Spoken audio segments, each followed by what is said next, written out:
শুরুতেই জানাবো 2024-25 অর্থ বছরের বাজেটের খবর।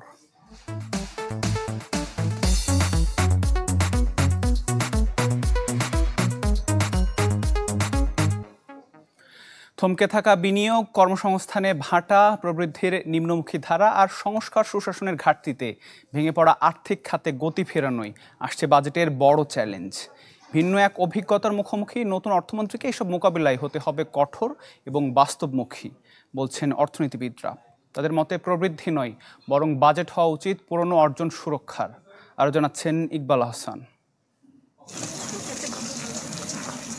দেশে কাজ করতে সক্ষম এমন মানুষের সংখ্যা 7,38 লাখ।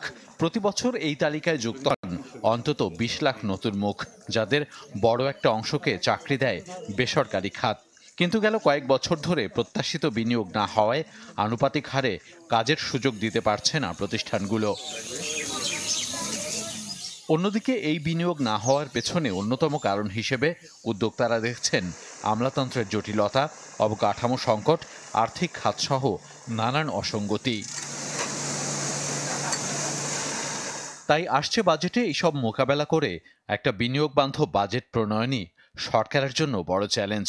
রয়েছে মূল্যস্ফীতি নিয়ন্ত্রণ ও আর্থিক খাতের স্থিতিশীলতা ফেরানোর চ্যালেঞ্জও। শুধুমাত্র বাজেট দিয়ে এটা মোকাবেলা করা সম্ভব না।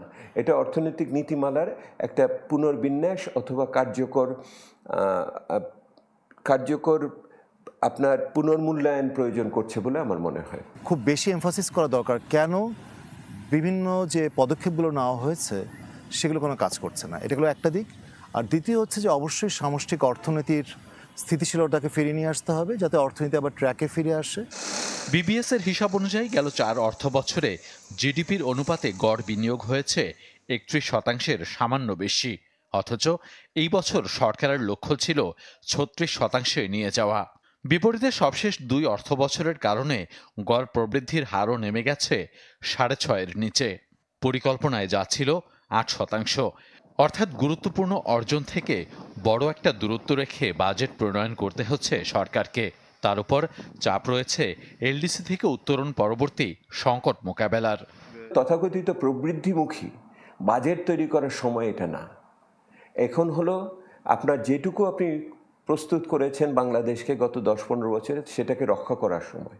এই জায়গাটা যদি মনোযোগ না দিয়ে আবার যদি আমি ওই দৃশ্যমান প্রকল্পের অর্থায়নের জায়গাতে চলে যাই, তাহলে খুবই জটিল পরিস্থিতির সৃষ্টি হবে। নতুন বাজেটে বদল আসতে পারে কর হারে, সেটিও চিন্তা বাড়াচ্ছে ব্যবসায়ীদের। ইকবাল আহসান, চ্যানেল 24, ঢাকা। চলতি অর্থ বছরের প্রথম 10 মাসে এনবিআরের রাজস্ব ঘাটতি 24,207 কোটি টাকা। 3,13,583 কোটি টাকা লক্ষ্যের বিপরীতে আদায় 2,89,376 কোটি টাকা, যা লক্ষ্যমাত্রার চেয়ে 29.42% কম। তবে একই সময় প্রবৃদ্ধি 15.61%। অর্থ বছরের প্রথম 9 মাস জুলাই থেকে মার্চে ঘাটতির পরিমাণ ছিল 21,930 কোটি টাকা। এনবিআরের সাময়িক হিসাব অনুযায়ী 10 মাসে আয়কর আহরণের লক্ষ্যমাত্রা ছিল 1,01,738 কোটি টাকা। এর বিপরীতে আয় হয়েছে 93,145 কোটি টাকা। একই সময় আয়কর আহরণে ঘাটতি হয়েছে 8,592 কোটি টাকা। আবার মূল্য সংযোজন কর আহরণের লক্ষ্যমাত্রা ছিল 1,18,488 কোটি টাকা। এর বিপরীতে আয় হয়েছে 1,13,709 কোটি টাকা, অর্থাৎ ঘাটতি হয়েছে 4,779 কোটি টাকা। শুল্ক আহরণের লক্ষ্যমাত্রা ছিল 93,357 কোটি টাকা। এর বিপরীতে আয় হয়েছে 82,522 কোটি টাকা, ঘাটতি হয়েছে 10,835 কোটি টাকা। কর কাঠামোর কারণে ব্যবসায়ীদের পক্ষে টিকে থাকা কঠিন হয়ে যাচ্ছে। অতিরিক্ত অর্থ আদায় সহ জরিমানার ভয়ে অনেক কাস্টমসের বিরুদ্ধে কথা বলার সাহস পায় না। কাস্টমস আইন 2023 নিয়ে আয়োজিত সেমিনারে এসব অভিযোগ করেন ব্যবসায়ী নেতারা। এ সময় কাস্টমস আইন কারো বিপক্ষে যাবে না বলেও আশ্বস্ত করেন এনবিআর চেয়ারম্যান। আহ্বান জানান ঢালাওভাবে না বলে সুনির্দিষ্ট অভিযোগ আনার। দীর্ঘদিন ধরে এনবিআরের কর কাঠামো, কাস্টমস আইন, রাজস্ব আহরণের প্রক্রিয়া নিয়ে অসন্তোষ ব্যবসায়ীদের মাঝে। বিভিন্ন সভা সেমিনারে উঠে আসে তাদের অভিযোগের ফেরিস্তি। কাস্টমস আইন 2023 নিয়ে আয়োজিত এই সেমিনারেও ঘুরে ফিরে আসলো নানা হয়রানির অভিযোগ। সব কাগজপত্র ঠিক থাকার পরও এনবিআর কর্তাদের বিরুদ্ধে নানা উপায়ে অতিরিক্ত অর্থ আদায়ের অভিযোগ করেন একাধিক ব্যবসায়ী। দাবি জানান কাস্টমস আইনের বেশ কয়েকটি ধারার পরিবর্তনেরও। এ সময় কর ব্যবস্থাপনা সহজ করতে শতভাগ অটোমেশনের তাগিদ দেন বিসিসিআই সভাপতি। এক ধরনের ইনভয়েসে আমি পণ্য আমদানি করছি, কিন্তু অ্যাসেসমেন্ট হচ্ছে আরেক ধরনের, চাপিয়ে দেওয়া হচ্ছে। ডকুমেন্ট না আসলে আমি ডকুমেন্ট সাবমিট করবো কোত্থেকে? কোনো কারণে আমাকে ডকুমেন্ট পাওয়া যায় না। তো এই সমস্ত কারণে এটাও আমার মনে হয় সংশোধনের প্রয়োজন রয়েছে। কাস্টম হাউসগুলিতে বিভিন্ন ধরনের জটিলতা বিরাজমান, বিশেষ করে এইচএস কোড ও পণ্যের বর্ণনা ভুল বলে অত্যাধিক জরিমানা, ফাইন পেনাল্টি করা হচ্ছে। আইন যতই সুন্দর হোক, তার যথাযথ বাস্তবায়নের উপর নির্ভর করবে ব্যবসা বাণিজ্য কতটুকু সহজীকরণ পাবে। ব্যবসায়ীদের অভিযোগ আমলে নিয়ে ব্যবসা বান্ধব কাস্টমস আইন প্রণয়নের আশ্বাস দেন এনবিআর চেয়ারম্যান। আপনি যদি সঠিক না হন, বুঝতে যদি অসুবিধা হয়, আপনি আমাদের কাছে আসেন, আইনটি আমরা বাস্তবায়নের দিকে যাব। রাইট, আইন রোল করবে এবং আমরা যে প্রশ্নগুলো এখন আসলো সেগুলো পরীক্ষা পর্যালোচনা করে পরে এই আইনি সংশোধনের বিষয়টি আমরা এ সময় অনেক ব্যবসায়ী নিজেদের দোষ গোপন রাখতে লিখিত অভিযোগ দেয় না বলেও জানান এনবিআর চেয়ারম্যান। সুনির্দিষ্টভাবে কেস নিয়ে আসেন যে অমুক সময় অমুক দিন অমুক জন আমাকে এই জিনিস বলছে, তখন আপনার কেউ আসেন না। রাকিব আল জাবেদ, চ্যানেল 24, ঢাকা। দেশে ডলার আনতে মোটা অঙ্কের ডলার খরচ করে আনন্দ উদযাপনে ব্যস্ত সময় কাটিয়েছেন সরকারি বেসরকারি ব্যাংকের 27 এমডি, যেই বহরে যোগ দিয়েছেন নিয়ন্ত্রক সংস্থার একজন ডেপুটি গভর্নরও। বিলাসবহুল এই প্রচারণায় ব্যক্তিগতভাবেও মোটা অর্থ ব্যয়ের অনুমোদন দিয়েছেন নির্বাহীরা। বিশ্লেষকরা বলছেন এই সংকটে এমন উদ্যোগ অযৌক্তিক। মাসুম মিয়ার প্রতিবেদন দেখুন। দেশের ডলার বাঁচাতে সরকার যখন মরিয়া, তখন প্রয়োজনে অপ্রয়োজনে কিংবা আনন্দ ভ্রমণে সেই মুদ্রার খরচে থেমে নেই স্বয়ং ব্যাংকের শীর্ষ নির্বাহীরাও। দেশে প্রবাসী আয়ের প্রবাহ বাড়াতে সম্প্রতি 27 ব্যাংকের এমডি উপস্থিত হন মার্কিন যুক্তরাষ্ট্রের এক জমকালো অনুষ্ঠানে। বিলাসী খাবার দাবার আর নাচ গানের এই উৎসবে প্রধান অতিথি স্বয়ং নিয়ন্ত্রণ সংস্থার একজন ডেপুটি গভর্নর। আর্থিক টানাটানির এই সময়ে যাতে ব্যয় করা হয় $55,000 বা প্রায় 70 লাখ টাকা। এমডিদের যুক্তি, টাকায় টাকা আনে, তাই মহৎ এই উদ্দেশ্যে এমন অর্থ মামুলি।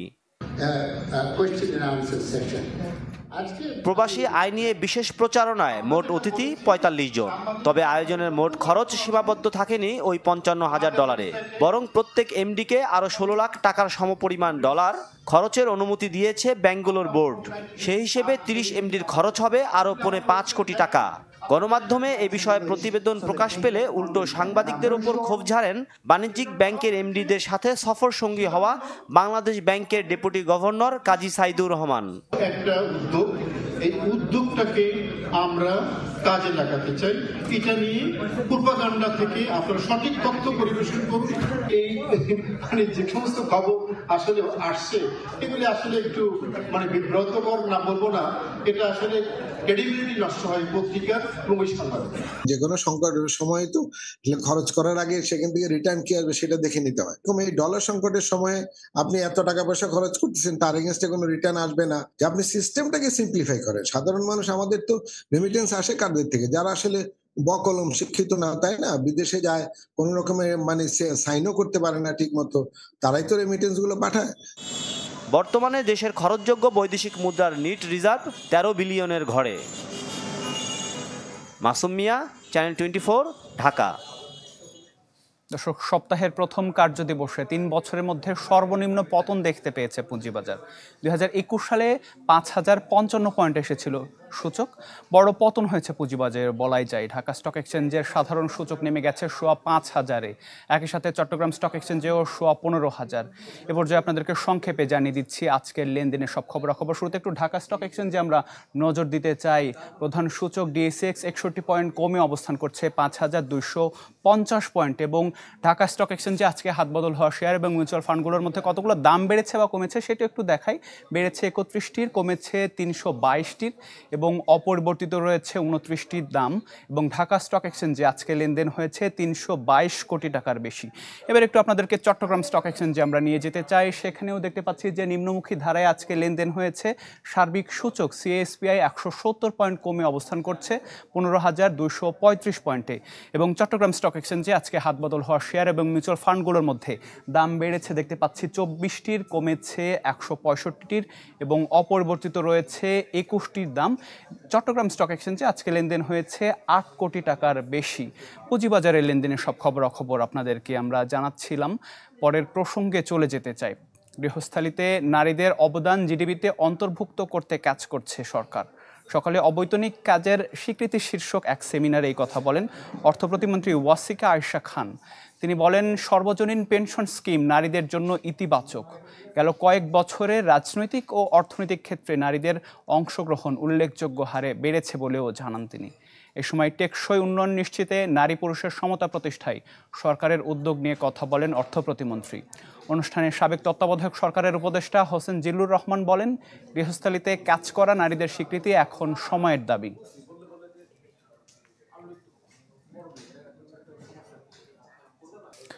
চলতি অর্থ বছরের প্রথম 10 মাসে সরকার বিদেশি ঋণের দায় পরিশোধ করেছে 281 কোটি 17 লাখ ডলার।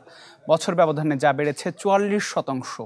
অর্থনৈতিক সম্পর্ক বিভাগ ইআরডির এক প্রতিবেদনে এমন তথ্য জানানো হয়। ইআরডির হিসাবে 2023-24 অর্থ বছরের জুলাই এপ্রিল পর্যন্ত কেবল 116 কোটি 80 লাখ ডলারের ঋণের সুদ পরিশোধ করা হয়েছে, যেখানে মূল ঋণের দায় শোধ হয়েছে 166 কোটি 37 লাখ।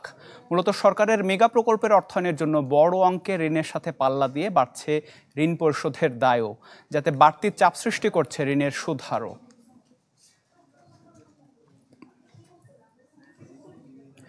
মে মাসের প্রথম 24 দিনে বৈধ পথে প্রবাসী আয় এসেছে 179 কোটি ডলার।